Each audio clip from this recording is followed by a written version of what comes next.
Arsenic for Tea by Robin Stevens. Read by Gemma Chan.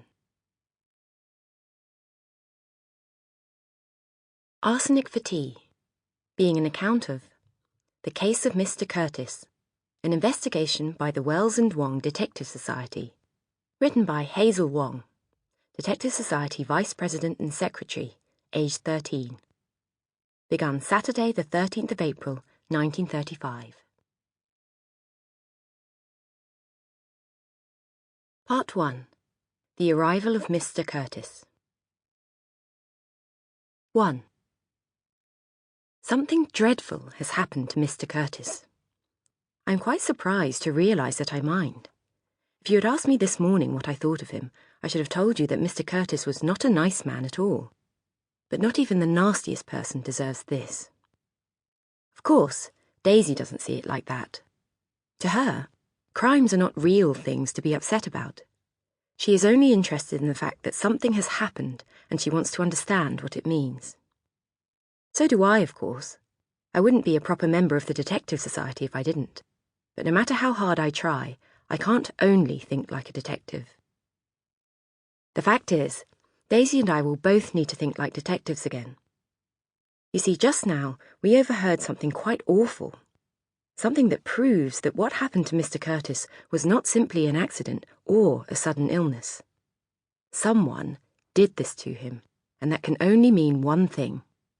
The Detective Society has a brand new case to investigate. Daisy has ordered me to write what we have found out so far in the Detective Society's casebook. She is always on about the importance of taking notes, and also very sure that she should not have to take them. Notes are up to me. I am the Society's secretary, as well as its vice president, and Daisy is its president.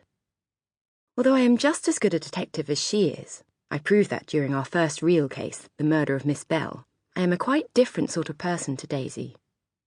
I like thinking about things before I act, while Daisy always has to go rushing head over heels into things like a dog after a rabbit, and that doesn't leave much time for note-making.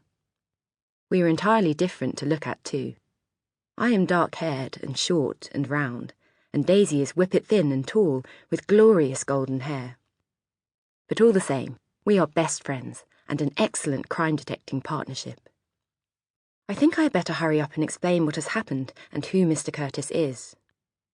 I suppose it all began when I came to Daisy's house, Fallingford, for the Easter holidays and her birthday. 2.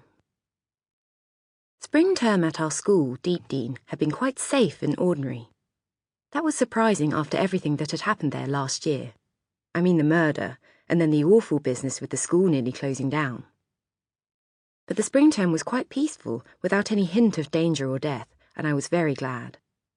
The most exciting case we had investigated recently was the case of the frog in Kitty's bed. I was expecting Fallingford to be just as calm.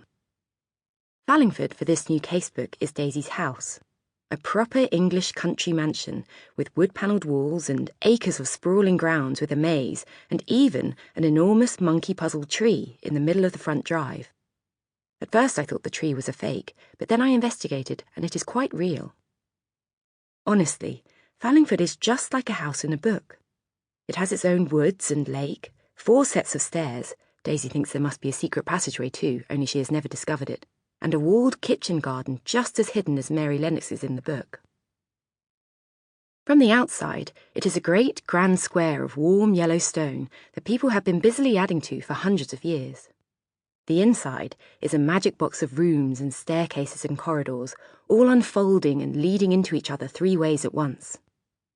There are whole flocks of stuffed birds, most especially a stuffed owl on the first-floor landing, a grand piano, several Spanish chests, and even a real suit of armour in the hall. Just like at Deepdean, everything is treated so carelessly and is so old and battered that it took me a while to realise how valuable all these things really are. Daisy's mother leaves her jewels about on her dressing table. The dogs are dried off after muddy walks with towels that were a wedding present to Daisy's grandmother from the king, and Daisy dog-ears the first edition books in the library.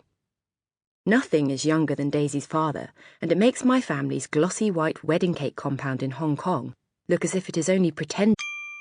Sample complete. Ready to continue?